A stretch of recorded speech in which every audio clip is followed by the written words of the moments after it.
What's up, everyone? This is Nick from Neon Dream Games, and I'm here with another devlog for you to update you on what's going on with my game in its current state.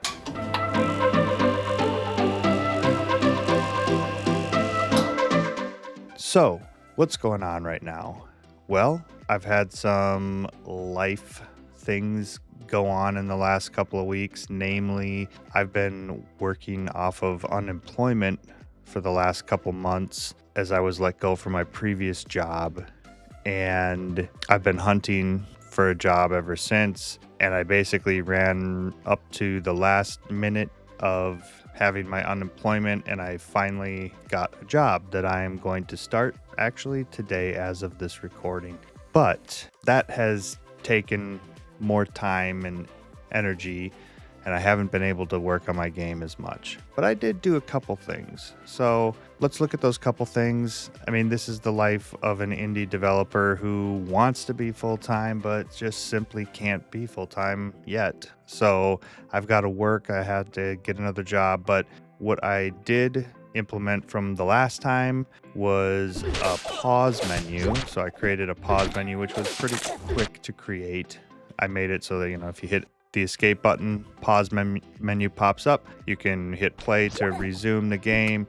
You'll be able to restart the level if you want to, or go back to the main menu. Pretty easy to implement because I could just basically copy and paste my game over or you win menu screen. So I just kind of tweaked those, threw that in. I had that done, 30 minutes. It didn't take long. And then I started to, I had one little carryover thing that I wanted to fix was, so I have two kinds of units. I have stationary units and then the mobile units. So like the eggplant is a stationary unit. It sits there and it throws its projectiles at the enemies. Then the strawberry, it can walk and it can walk. It's not stationary. It's not stuck to its cell. So when an eggplant or a stationary unit goes into the cell, it marks that as the cell is occupied. But that's to protect me from being able to place another eggplant unit there or any other stationary unit for that matter. And I came across a limitation where I couldn't place a mobile unit or a strawberry unit at the time there because it marked the cell as occupied. So I had to tweak the code slightly to be able to, I wanted to be able to allow you to put a mobile unit because you're just dropping them down and they're walking on. So I wanted them to be able to go anywhere, even if there was already a stationary unit in a cell. So I had to pause for a minute or two, thinking it was going to be a pretty difficult thing to figure out. But in the end, I figured it out with probably just, a couple lines of code. I had to just kind of have one further check, and that was able to allow me to be able to place a mobile unit in any cell, no matter what, even if there's a stationary unit in that cell already. So I tweaked that, added the pause menu, and then I guess kind of my remaining task that I want to complete at this point is finishing the units. I have 9 units on each side. I haven't yet decided if I'm going to use all of those units, but I want to create all of them and get them working so that I can test them and see how things go. And then I think in the end, I'm still working on exactly how I want this game to play out, but I think what I'm going to have happen is I'm going to start a level and it will say which veggie units, like which veggie enemies will be in that level.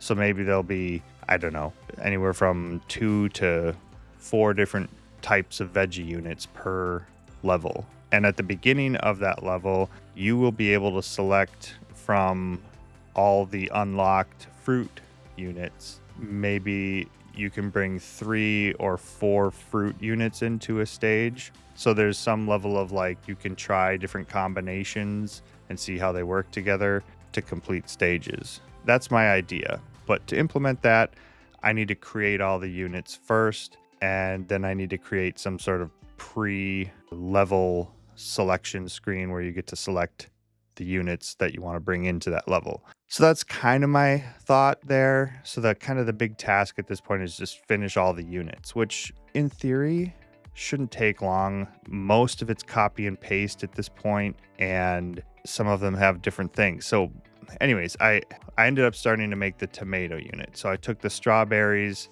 code and everything, and because the tomato is kind of like, it hops like the onion does. It kind of just hops towards the enemy, but it's an exploding unit, so it's an area of attack, and I don't have an area of attack yet, so I had to tweak the code.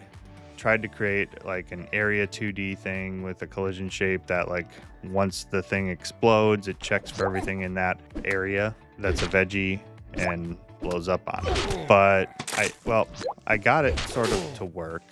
You'll see in the footage that, like, when they explode, it works and whatever, but there's like a glitch right now that when I can't even figure it out. I just wrapped up this code the other day, or I mean, I didn't wrap it up because I have to fix it.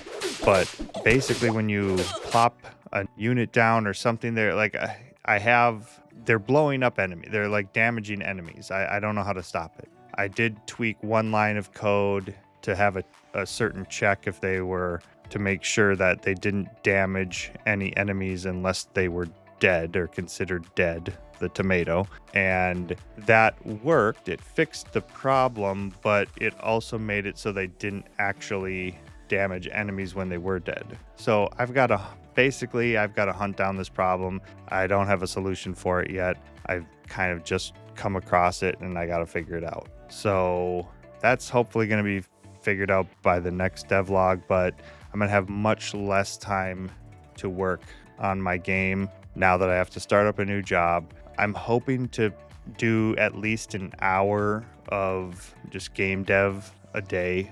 I'm hoping if I can do 1 hour a day, that would equate to, if I'm making smaller scoped, micro scoped games, that would equate to getting about 30 hours done a month. And I'm aiming to make games within, I'd say, 90 to 120 hours is kind of what I want to invest into these games to begin with. Eventually I'll grow, but I just want to release games to begin with. So I think if I spend an hour a day, I mean, in 3 months, that's 90 hours. 4 months, that's 120 hours.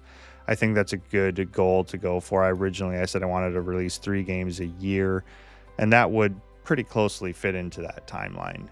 So that's the goal. I haven't done a lot this past couple weeks since my last update, but if you guys have any suggestions or anything, leave it in the comments. Anything you see about my game or anything that you have thoughts, ideas, suggestions, I'd love to hear it. I'm still working out exactly kind of the game loop or whatever, how this game is going to be fun. Either way, I'm going to just try to get it done, finish it up, and release, a simple lane defense game, hopefully, in the next couple months or something. I might delay it into the next year because I don't know if it's good to release a game near the end of the year. But either way, I'd like to wrap it up in the next month or so I can start working on a new game, even if I haven't fully released this one yet. But that's it. That's what I got for you this week. And like, subscribe, all that stuff. Neon will tell you at the end. Leave me any comments or anything, like I said. And until next time, keep YouTubing it up. Thanks for checking out Neon Dream Games channel. Please make sure to like, subscribe, and hit that bell button so you can stay up to date on all the latest videos we have to offer. Don't forget to leave a comment to suggest what kind of videos you'd like to see more of in the future. See you in the next video.